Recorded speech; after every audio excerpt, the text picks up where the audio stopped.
ఈ రోజుల్లో సినిమాలంటే ఏముంటుందండి, ప్రేమ అంటారు, బొడ్డు కిందకి బట్టలు, 4 పాటలు, 2 ఫైట్లు, అటు ఇటు చూసేసరికి సినిమా అయిపోతుంది, వచ్చేస్తాం అంతే కదా. అందులోకి పిల్లలతో అసలే చూడలేం అని అంటారు కదా. కానీ ఇప్పుడు మీరు వినబోతున్న ఈ హ్యాపీ రాజ్ సినిమా ఏదైతే ఉందో ఇది మీరు పిల్లలతో కలిసి కూడా చూడొచ్చు కాదు, చూడాల్సిన సినిమా. మరి ఆలస్యం చేయకుండా కథలోకి వెళ్ళిపోదామా? ఇక్కడ కనిపిస్తుందే బొమ్మ, దీన్ని ఇలాగే గుర్తుపెట్టుకోండి, చివర్లో చూద్దాం. ఇకపోతే మన హీరో ప్రపోజ్ చేయడానికి వచ్చేసాడు. ఎందుకంటే ఆ ఎదురుగా ఉన్న అమ్మాయి అతన్ని ఇష్టపడుతుంది.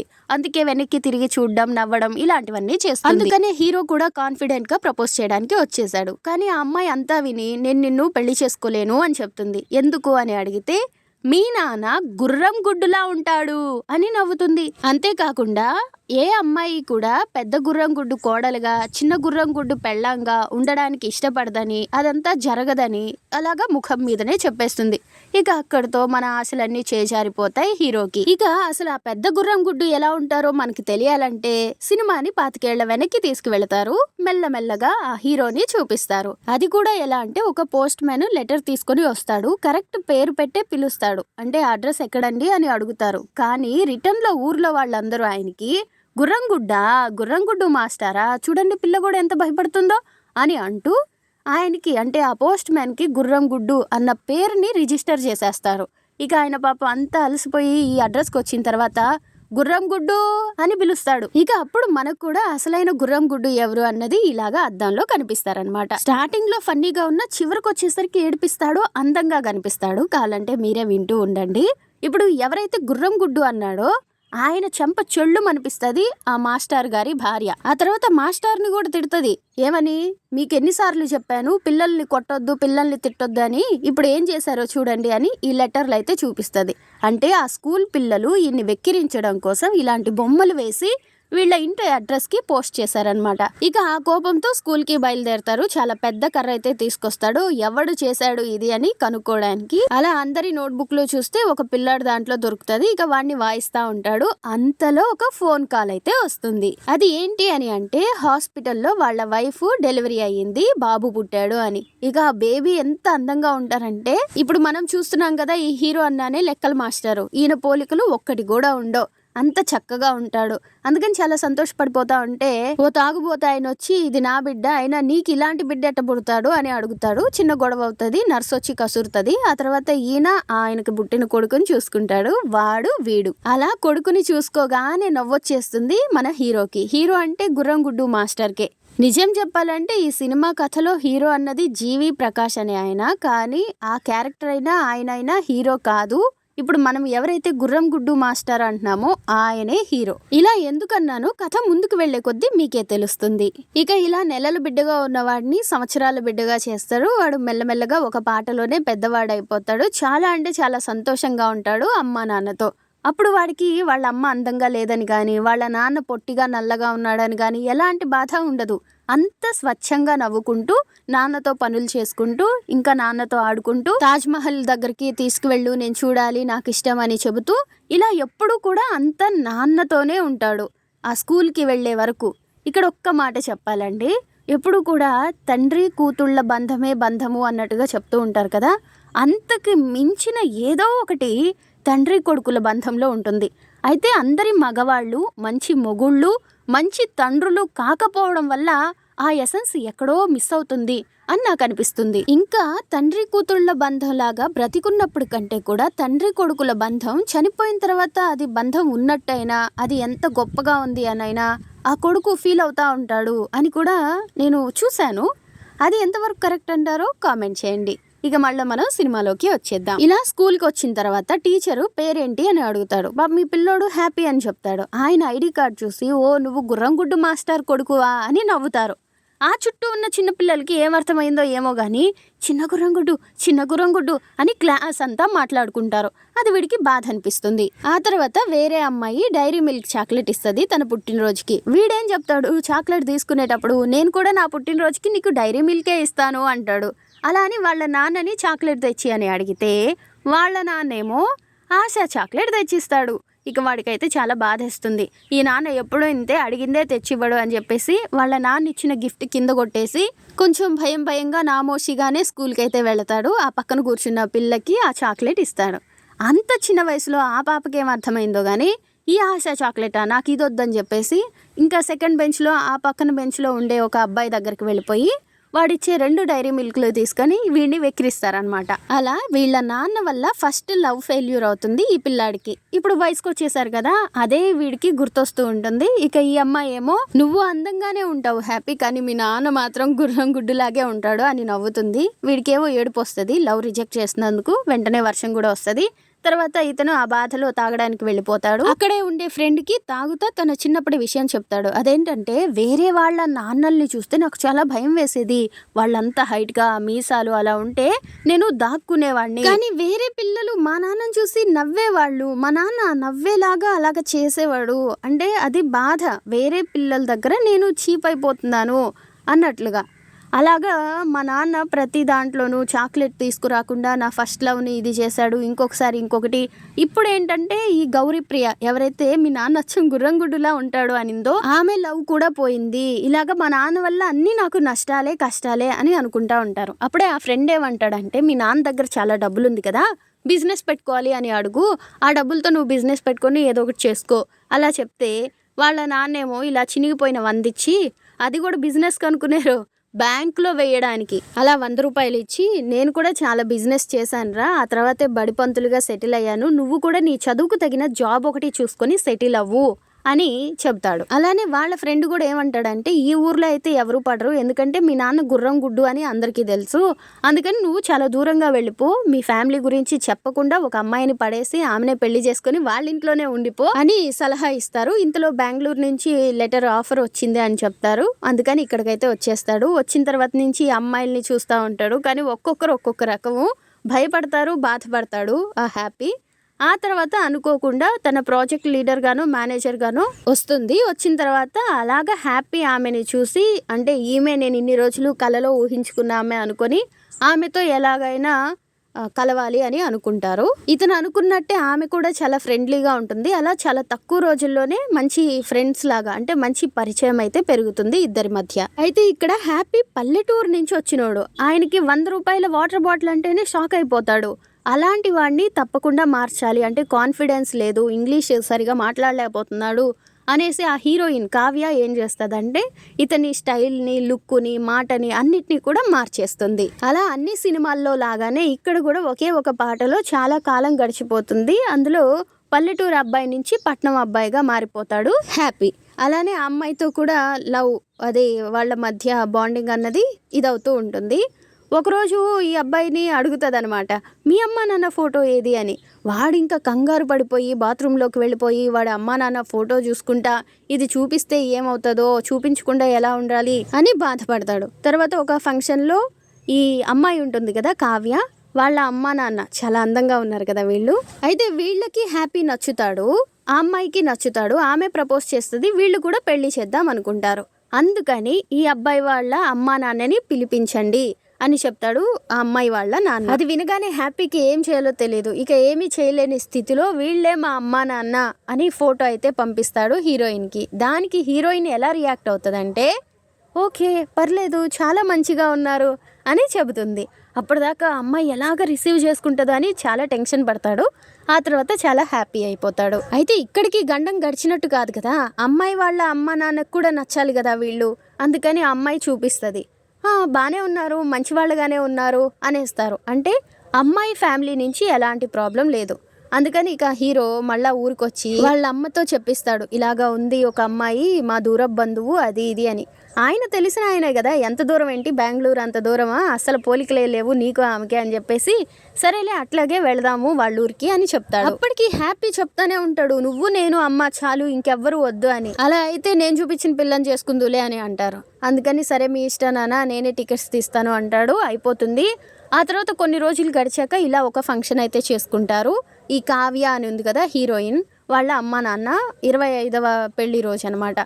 అలా చేసుకునేటప్పుడు అంత పెద్ద హోటల్కి పూలు పండ్లు బుట్టల్లో పెట్టుకొని పంచెలు ఎగ్గట్టుకొని అడ్డనామాలు పెట్టుకొని పెద్ద బస్సు వేసుకొని ఊరే వస్తారు వీళ్ళంతా. అయితే ఇక్కడ మనం రెండిటిని గమనించవచ్చు. ఒకటి మన పద్ధతులు మన సంస్కృతి, రెండు మన సంస్కృతి కానిది.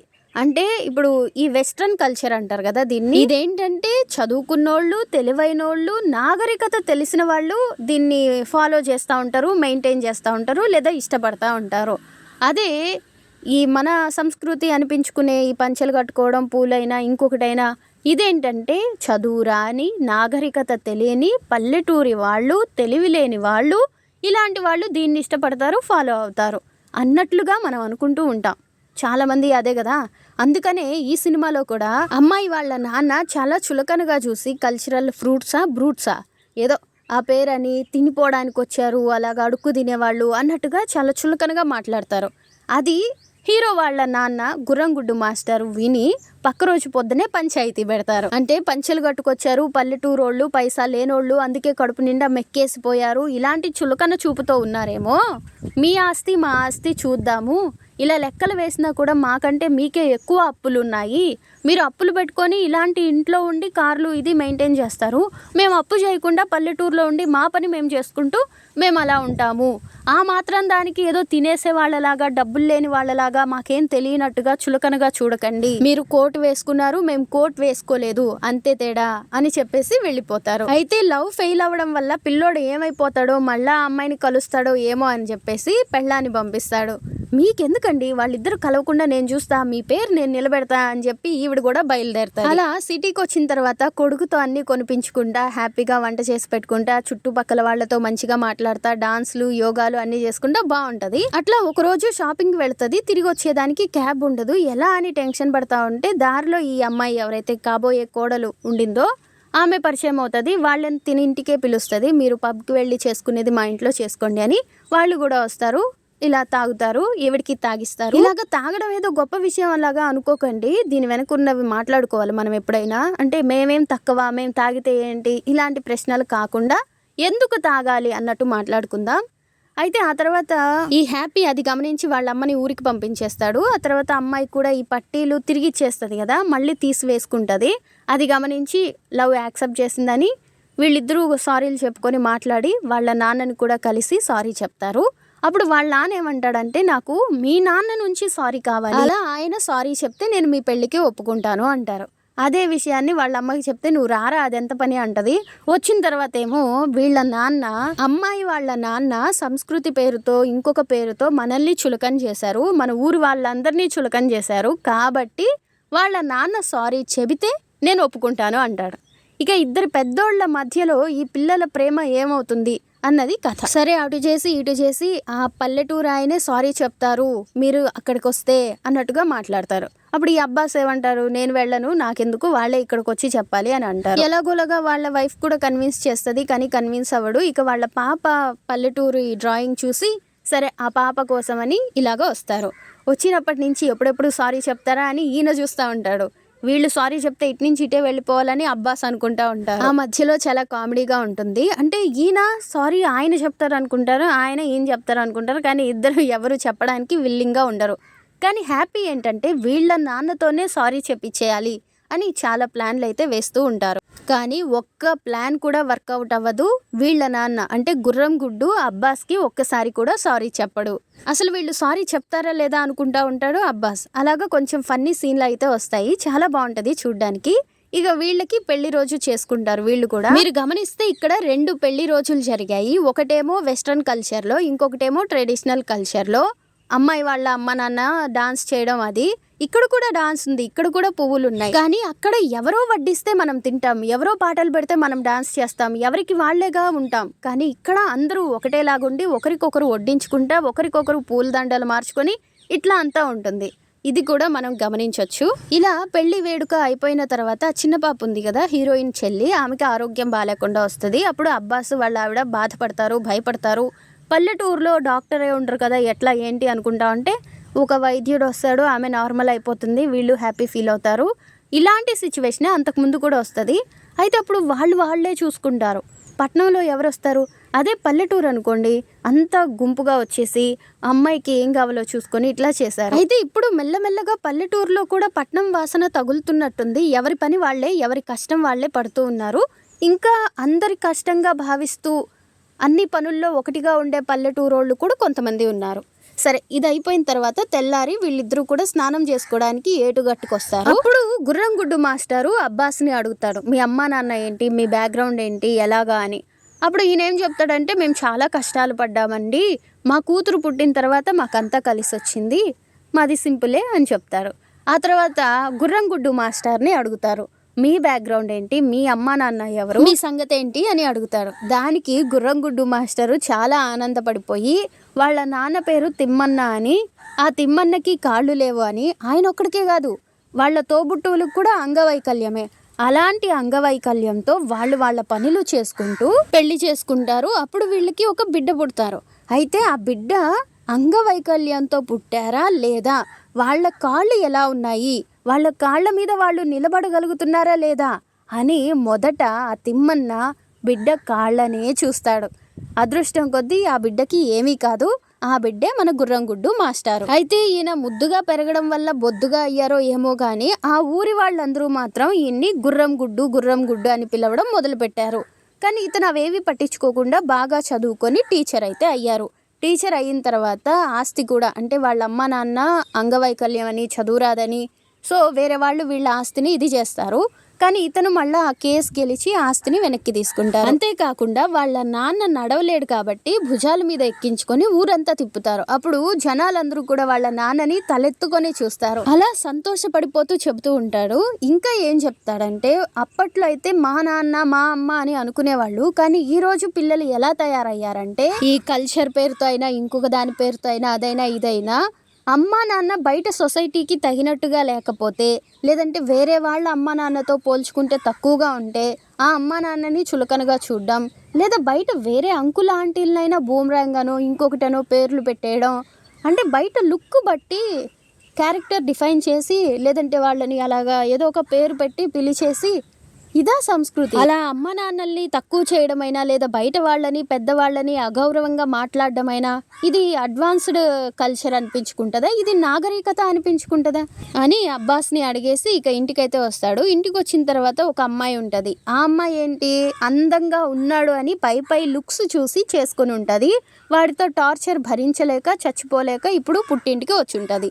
ఆ అమ్మాయి ఎవరో కాదు, స్టార్టింగ్లో మీ నాన్న గుర్రంగుడ్డు, అందుకనే నేను నిన్ను పెళ్లి చేసుకోవట్లేదు అని చెప్తుందే ఆ అమ్మాయి. పై అందాలు చూసి పెళ్లి చేసుకునే అబ్బాయిలు అమ్మాయిలు కొంచెం జాగ్రత్త. అయితే ఆ తర్వాత ఏం జరుగుతుంది, నేను లాయర్ని చూస్తానులే అమ్మ, నువ్వు టెన్షన్ పడుకో అంటారు. అమ్మాయి వెళ్ళిపోతుంది. ఇక్కడ అబ్బాస్ కూడా ఏమంటారంటే, మనం సారీ కోసం వచ్చాం, అది ఇంకా వాళ్ళు చెప్పలేదు, సరే మనకు టైం అవుతుంది వెళ్ళిపోదాం అని చెప్తాడు. అందరూ ప్యాక్ చేసుకుని వెళ్ళిపోతారు. ఆ టైంలో వియ్యంకుడు గారు అని పిలిచి సారీ చెప్తాడు, నమస్కారం పెడతారు. ఎవరు, పల్లెటూరు ఆయన మన హ్యాపీ వాళ్ళ నాన్న. దాంతో పరిస్థితి చక్కబడుతుంది, వీళ్ళిద్దరి ప్రేమ నిలుస్తుంది. అయితే అప్పటిదాకా ఈయనేమంటారంటే, నేను చిన్న ఫంక్షన్ చేసినా ఊరోళ్ళందరినీ పిలిచి చేయించడం నాకు అలవాటు, నా బిడ్డకి అలా చేయడం నాకు ఇష్టం, అందుకనే నేను పెళ్లి చూపుల్లాగా హోటల్కి వచ్చినప్పుడు కూడా బస్సులో అందరినీ వేసుకొచ్చాను అని అంటారు. అలాంటి ఆయన, మీకు నచ్చినట్టే చేయండి, మేమేమి ఎక్కువ రాము, మాకు నచ్చినట్టు చేయము, అంటే పల్లెటూరు పందిరి ఇలాంటివి కాకుండా ఏ హోటల్లోనో మీరు అన్నట్టు అట్లాగే కానివ్వండి, మీ స్టేటస్కి తగినట్టు మీకు నచ్చినట్టే వాళ్ళ పెళ్లి చేయించండి అంటారు. హీరో కూడా హ్యాపీ ఫీల్ అయిపోతారు. ఆ తర్వాత వాళ్ళు కూడా పెళ్లి పనుల కోసం సిటీ వెళ్ళిపోతారు. ఆ రాత్రి హ్యాపీ వాళ్ళ నాన్నని అడుగుతారు. అప్పుడు చెప్తాడు, ఇలాగా ఈ అమ్మాయి విషయం అంతా చెప్పింది, నిన్ను ప్రేమించి కూడా నా కోసం, నా వల్ల నిన్ను వదిలేసింది, అంటే నా వల్ల నువ్వు చాలా బాధపడ్డావు, అలా ఈ విషయంలో కూడా మళ్ళీ నువ్వు బాధపడడం నాకు ఇష్టం లేదు, అందుకే నేను సారీ చెప్పాను, నువ్వు సంతోషంగా ఉండరా అని చెప్తారు.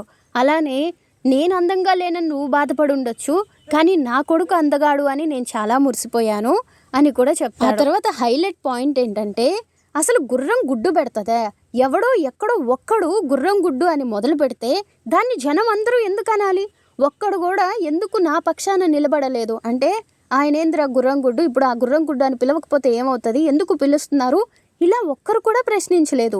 కనీసం నువ్వు కూడా ఆ మాట ఎవరిని అడగలేదు, ఎందుకు గుర్రంగుడ్డు అంటారు, గుర్రం అసలు ఎలా గుడ్డు పెడుతుంది, ఎక్కడ పెడుతుంది అనే ప్రశ్న అడగకుండా గుర్రం గుడ్డు అంటే ఏడ్చావు, అవును అన్నట్టుగా నువ్వు కూడా అనుకున్నావు, సరే బాధ లేదు కానీ అని చెప్తారు. ఇది మనకు కూడా అన్వయం అవుతుంది. సరే అది పక్కన పెడదాం. ఇట్లా పెళ్ళైపోతుంది, వాళ్ళు వేరే ఊరికి వెళ్ళిపోదాం అనుకుంటారు. అప్పుడు ఈ పిల్లాడికి గతం గుర్తొస్తుంది. తాజ్మహల్ చూపిస్తాను అని ట్రైన్ ఎక్కించి మళ్ళీ వెంటనే దింపేస్తారు. ఏంటి అని అడిగితే ఫ్యూచర్లో పోదాము ఏరోప్లేన్లో, ఇదిగో ఈ టికెట్ ఇప్పుడు దాచు అని చెప్తాడు. ఆ టికెట్ని చూసుకొని మా నాన్న కదా నా పక్కన ఉండాలి, ఇలా మా నాన్నతో నేను వెళ్ళుండాలి కదా అని బాధపడుతూ ఉంటాడు అబ్బాస్ పక్కన కూర్చొని. సరే ఇక ఇంకేం చేస్తాం, ఏడ్చినా ఏడవకపోయినా అమ్మాయితో ఇల్లరికం వెళ్ళిపోదాం అనుకున్నాం కాబట్టి బయటకి ఏమీ చెప్పకుండా లోపలనే ఏడుస్తూ అలాగా ముందుకైతే వెళ్ళిపోతా ఉంటారు. ఇక్కడ ఇంటి దగ్గర కూడా వాళ్ళ నాన్న పిల్లోడిని గురించి ఆలోచిస్తూ బాధపడతా ఉంటారు, కానీ ఎక్కడున్నా సంతోషంగా ఉంటారు కదా, అందుకని ఓకే ఇట్స్ ఓకే అనుకుంటారు. కానీ ఇక్కడ ఇతను ఒక్కడే కూర్చొని ఏడుస్తా ఉంటే ఏమైంది అని అడుగుతారు. ఏం సార్ మా అమ్మ నాన్న విమానం ఎక్కకూడదా, వాళ్ళు చూడ్డానికి అలా ఉంటే పల్లెటూరు వాళ్ళు అయితే ఏమైంది సార్, నేను మిమ్మల్ని ఇప్పటికీ సార్ అనే అంటున్నాను, అంటే మన రూపం కాదు మన ఆప్యాయత అవి అవసరము. అలా మా నాన్న వాళ్ళు చాలా బాగున్నారు కాబట్టి మీ అమ్మాయి వాళ్ళని మామ అత్త అనింది, కానీ నేను మిమ్మల్ని సార్ అంటున్నాను, కావాల్సింది ఆప్యాయతలు కానీ అందాలా అన్నట్టుగా మాట్లాడతారు. ఆ తర్వాత మనందరం కూడా షాక్ అవుతాము. ఒక్కసారిగా అబ్బాస్ వచ్చి ఇలాగ ఏడుస్తూ కాళ్ళు పట్టుకునేసరికి అప్పుడు మళ్ళీ గతంలోకి వెళుతుంది సినిమా. ఏంటంటే పాత అబ్బాస్ దగ్గర డబ్బులు ఉండవు, టికెట్ కొనుక్కునే అంత కూడా ఉండవు, అందుకని ఇద్దరు కలిసి ఒకే బాత్రూంలో ఉంటారు. ఆ టైంలో కొడుకుని తాజ్మహల్ దగ్గరికి తీసుకువెళ్తాను అని చెప్పిన తండ్రి, అయ్యయ్యో మీరేంటి ఇలాగా, మీకు జాబ్ ఖచ్చితంగా వస్తుంది అని చెప్పి ఈయనున్నాడు కదా టీటీ, ఈయన కొడతాడు కూడా. ఏంది కొడుతున్నావు, ఎవరు అడిగేవాళ్ళు లేరనా, వాళ్ళని చూస్తే చూడు ఎలా ఉన్నారో, వాళ్ళనెట్ట కొట్టబుద్ధి అయింది నీకు అని మాట్లాడతారు. మాట్లాడడమే కాకుండా వీళ్ళ టికెట్ ఆయనకి ఇచ్చేసి దిగిపోతారు. అంటే తాజ్మహల్ దగ్గరికి వెళ్లకుండానే దిగిపోతారు. అట్లా ఈయన జాబ్కి వెళ్ళడమైనా, ఇంటర్వ్యూకి, ఆ తర్వాత జాబ్ రావడమైనా, ఇంత వాడవ్వడమైనా జరుగుతుంది.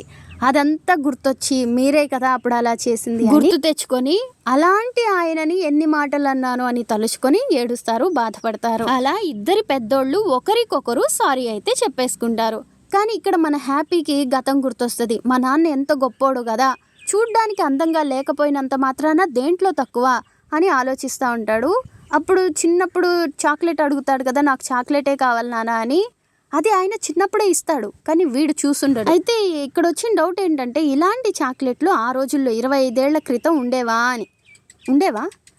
సో ఇట్లాగా నాన్న గొప్పతనాన్ని ఒక్కొక్కటి ఆ పిల్లోడు తెలుసుకుంటారు. నాన్నతో ఎంజాయ్ చేసిన టైంని, ఆయన ఎలాంటి వాడు, డబ్బులుండేవాడా లేనివాడా, హైటా కాదా, అందమా లేదా, ఇవేవి చూడకుండా చాలా స్వచ్ఛంగా వాళ్ళ నాన్నతో హ్యాపీగా ఎంజాయ్ చేస్తుంటాడు. అవన్నీ కూడా గుర్తు తెచ్చుకొని వాళ్ళ నాన్న గొప్పతనాన్ని తలుచుకొని బాధపడతా ఉంటారు. ఆ టైంలో వాళ్ళ నాన్న కూడా వచ్చి పక్కనే నిల్చుని భుజం మీద చెయ్యి వేస్తారు.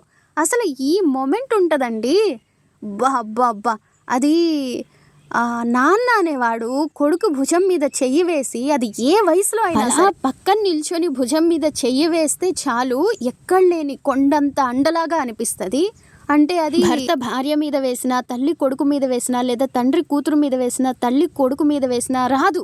అదంతా కూడా ఒక తండ్రి ఒక కొడుకు మీద ఆ భుజం మీద చెయ్యి వేసి ఇట్లా చెప్పినప్పుడు ఆ కిక్కే వేరని నేను అనుకుంటున్నాను, నేను కొడుకుని కాకపోయినా.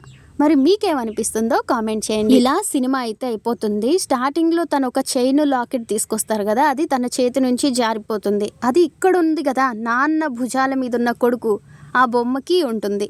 అట్లా మళ్ళీ అతనికే చేరుతుంది వాళ్ళ నాన్న వల్ల. అలాగా సినిమా అయిపోయింది అని చెప్పాను కదా. అయితే ఈ సినిమాలో మనం మాట్లాడుకోవాల్సినవి చాలా విషయాలే ఉన్నాయి. అందులో ఒకటి తండ్రి కొడుకుల ప్రేమ, దాని గురించి నేను చెప్పాల్సింది చెప్పేశాను. రెండోది ఇలాగా అందంగా ఉన్నాడని పెళ్లి చేసుకోవడం, అందంగా లేరని పెళ్లి చేసుకోకపోవడం, ఇట్లా చేసే ఆడ మగ కూడా తర్వాత రోజుల్లో ఆ అందం వల్ల ఎంత బాధపడతారు, అందం కాదు గుణం ముఖ్యం అని మనం ఎలా తెలుసుకోవాలి అన్నది ఒకటి ఉంటుంది. ఇవే కాకుండా చూడ్డానికి అందంగా లేకపోయినా ఊరి వాళ్ళందరూ గుర్రం గుడ్డు అన్నా మన మాస్టారు ఎందుకు ఇంత సంతోషంగా ఉండగలిగారో తెలుసా? ఆయన్ని ఇష్టపడే ఒకే ఒక్కరు వాళ్ళ భార్య. ఆమె ఇష్టపడుతుంది ఆయన అందాన్ని చాలు. వాళ్ళ కొడుకు కూడా ఆ అమ్మాయి గుర్రం గుడ్డు మీ నాన్న అంటే ఏమీ అనలా, కానీ ఈ పోస్ట్ మ్యాన్ గుర్రం గుడ్డు అని పిలవగానే చెంప చొళ్ళు అనిపించింది ఆవిడ. అలా మనల్ని నచ్చి మన కోసం ఉండే ఒక్క మనిషి ఉంటే చాలు, అలా ఒక్క కుటుంబం ఉంటే చాలు. ఊరంతా మనల్ని పొగడని అవసరంలా, ఊరందరికీ మనం అందగాళ్లగా కనిపించాల్సిన అవసరం. అలాంటి ఒక్క లైఫ్ పార్ట్నర్ దొరికితే అంత సెట్. అలానే ఎవడో ఒకడన్నాడు గుర్రం గుడ్డు అని, దాన్ని ఎవరు కంటిన్యూ చేశారు? మిగిలిన వాళ్ళందరూ. ఇందులో ఎవ్వరైనా ఒక్కరైనా ఎప్పుడైనా ఎందుకురా గుర్రంగుడ్డు అంటారు, ఇప్పుడు ఏమైందిరా వాడు గుర్రంగుడ్లాగుంటే, ఆ పేరు పెట్టి ఇంకొకసారి పిలిస్తే అయిపోతారు, ఇలా మాట్లాడిన మనిషే లేరు. ఇట్లా మాట్లాడకపోగా ఆ గుర్రం గుడ్డుని ఎంజాయ్ చేశారు అందరూ అదే వాడారు. ఎవరి అందరూ అంటే మనమే, మనుషులం, మనందరం. ఏదో కుంటిదానా, గుడ్డిదానా, ఆదానా, ఈదానా, లేదంటే బొచ్చోడా, బోడోడా, ఇంకొకడా, ఇలాగా వాళ్ళ లోపాన్నో ఏదో ఒక దాన్ని మనం పాయింట్అవుట్ చేసి దాంతో పిలుస్తూ ఆ పిలిచిన దాంట్లో నుంచి ఆనందాన్ని పొందుతున్నాము అంటే మనం ఎలాంటి వాళ్ళం? అంత అవసరమేముంది? అవును, ఆయన అలా ఉన్నాడు, అంత మాత్రానికి ఆయన్ని గుర్రం గుడ్డు అని పిలవాలనా? సరే, ఎవడో ఒకడు పిలిచాడు, మిగిలిన వాళ్ళందరూ సమర్థించాలా? మిగిలిన వాళ్ళు కూడా దాన్ని అలవాటు చేసుకొని పిలవాలా? అంత అవసరమేముంది? ఇలా మిగిలిన జనమంతా ఆలోచించుంటే, ఎవరైనా ప్రశ్నించుంటే అసలు అలాంటి పేరు వచ్చేది కాదు. వాళ్ళ నాన్న అలాంటి వాడని బిడ్డ బాధపడేవాడు కాదు. అయితే మనము ప్రశ్నించడము, మనం ఒక్కరం ప్రశ్నిస్తే ఏమవుతుంది అని అనుకోకండి. ఇదే సినిమాలో చివర్లో ఆ టీటీ అవతల వాళ్ళని కొడితే, అబ్బాస్ని కొడితే, ఈయన ప్రశ్నిస్తాడు, ఎవరు లేరు అనుకుంటున్నారా? మీరు ఏం చేస్తే అదే చెల్లుతుంది అనుకుంటున్నారా? మీకు కావాల్సింది ఏంటి, డబ్బులా, టికెటా? ఇది ఇట్లా మాట్లాడి అవతల వాళ్ళకి సపోర్ట్ చేస్తాడు. అందరిలాగా ట్రైన్లో చాలా మంది ఉన్నారు, మనకేం వచ్చింది అని అనుకోలా. అట్లా ఉండాలి కదా మనం కూడా. ఎందుకు ఆ మాత్రం ధైర్యం చేయలేకపోతున్నాం? ఎందుకు అవతల వాళ్ళ గురించి అంత రెస్పాన్సిబిలిటీ తీసుకోలేకపోతున్నాం అని అంటే దీనికి కొన్ని ఉన్నాయిలేండి. బట్ అది మనం ఎవరు చూడట్లేదు కాబట్టి, ఎవరు అడగట్లేదు కాబట్టి, ఎవరు ప్రశ్నించట్లేదు కాబట్టి, ఎవరు ఇదేంటి అని కామెంట్ చేయట్లేదు కాబట్టి మనం కూడా చేయట్లేదు అన్నట్టు ఉంటారు. అట్లా కాకుండా కొంచెం అవతల వాళ్ళకి ఒక ప్రాబ్లం వచ్చింది, ఇలా అనవసరంగా ఒకరు ఒక మాట అంటున్నారంటే ధైర్యంగా ఒక మాట చెప్పడానికి, నిలబడడానికి ఏమైపోతుంది? అలానే పెద్దవాళ్ళు మీరు కూడా చిన్నపిల్లల మనసు గాయపడేలాగా మాట్లాడడం, వెకిలిగా నవ్వడం అలాగా చేయొద్దు. అందులోకి ముఖ్యంగా టీచర్లు. పాపం ఆ పిల్లోడు చూసారా ఎంత బాధపడ్డారో. సో ఇంతేనా అని అంటే ఇంతే కాదండి. ఈ సినిమాలో మనం గమనించేది మన సంస్కృతికి అవతల సంస్కృతికి మధ్య తేడా. అది ఎలాంటిదంటే ఒక సీన్లో ఈ సినిమాలోనే చెప్తారు, రే వాళ్ళ చేతిలో ఉన్నవి కూడా పూలేరా, మనం తెచ్చినవి పూలేరా, వాటికి ఏంటంటే చుట్టూ ప్లాస్టిక్ ఉంది అంతే, అంతకుమించి ఇంకేం తేడా లేదు అంటారు. అట్లాగా వాళ్ళు కొంచెం దాన్ని పాలిష్డ్గా చూపిస్తారు, వాళ్ళు ఇంకా దాన్ని ఇంకొకలాగా చేస్తారు.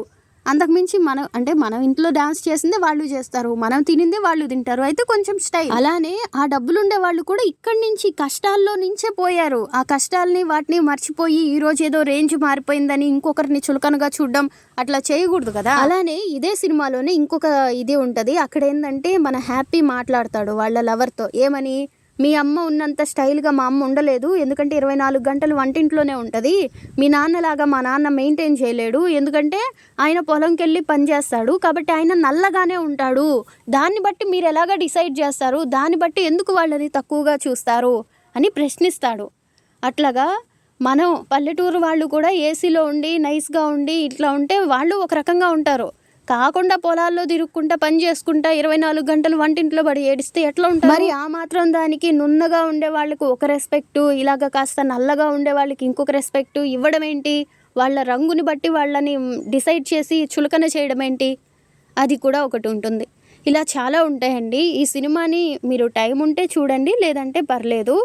ఇంత దూరం చెప్పకూడదు అనుకున్నాను, కానీ అరగంట అయిపోయింది. కాస్త కంఠశోష కూడా అనిపిస్తుంది. అక్కర్లేని విషయాలు మాట్లాడినప్పుడు ఇలానే ఉంటుంది. సరే కానివ్వండి, ఏదో చెప్పాలి అనుకున్నా చెప్పాను, ఏం జరిగితే. ఎలాగో ఇంత దూరం చెప్పాం కాబట్టి ఈ పాయింట్ కూడా యాడ్ చేస్తాను. అదేంటంటే మన పల్లెటూరు నుంచి పోయిన హ్యాపీ ఎట్లా ఉంటాడంటే తనకి తెలిసిందే స్టైల్ అనుకొని ఇలా గ్లాసెస్ బాగాలేవా, అది బాగాలేవా, ఇది బాగాలేవా అనుకుంటా ఉంటాడు. కానీ కావ్య ఇతన్ని మారుస్తుంది. ఆ మారిన తర్వాత కొన్ని రోజులకి ఈ బ్రేకప్ అయ్యే టైంకి ఏమంటారంటే, నీ స్వార్థం కోసం నన్ను మార్చావు, నన్ను ఎలా ఉన్నానో అలా లవ్ చేయలేదు, నీ స్వార్థం కోసం నన్ను మార్చావు అని ఆమె మీద బ్లేమ్ వేయడానికి చూస్తాడు. అంటే ఆమెని తిట్టినట్టుగా, చులకనగా. కానీ అప్పుడు ఆమె ఏడుస్తూ ఏం చెప్తుందంటే, నా కోసం నిన్ను మార్చుకోలేదు, నువ్వు హ్యాపీగా ఉండాలనే నిన్ను మార్చాను, నీ కోసమే నిన్ను మార్చాను, అదేదో నేను నా కోసం మార్చేసినట్టు అనుకుంటున్నావే, అలా మార్చడంలో నాకు ప్రేమ లేదు అనుకుంటున్నావే అని కూడా అడుగుతుంది. ఈ మాట నేను ఎందుకు చెప్తున్నానంటే చాలామంది ఇట్లా కాదు నాన్న, అట్లా మారు, ఇట్లా ఉండు, అట్లా ఉండు అంటే నా మీద నీకు ప్రేమ లేదా, నీకు నచ్చినట్టు నేనెందుకు మారాలి అన్నట్టుగా మాట్లాడుతూ ఉంటారు. అట్లా మారమని చెప్పిన వాళ్ళని ప్రేమ లేని వాళ్ళుగా, స్వార్థపరులుగా చెప్తూ ఉంటారు. బ్రేకప్ కి ఏదో ఒక బ్లేమ్ వేసేసి వెళ్ళిపోతూ ఉంటారు. అదొక్కటి కూడా యాడ్ చేసేసాను. సరే అండి, మరి మరొక వీడియోతో మళ్ళీ కలుసుకుందాం. అప్పటిదాకా సెలవు. నమస్తే, స్వస్తి, జయ శ్రీరామ.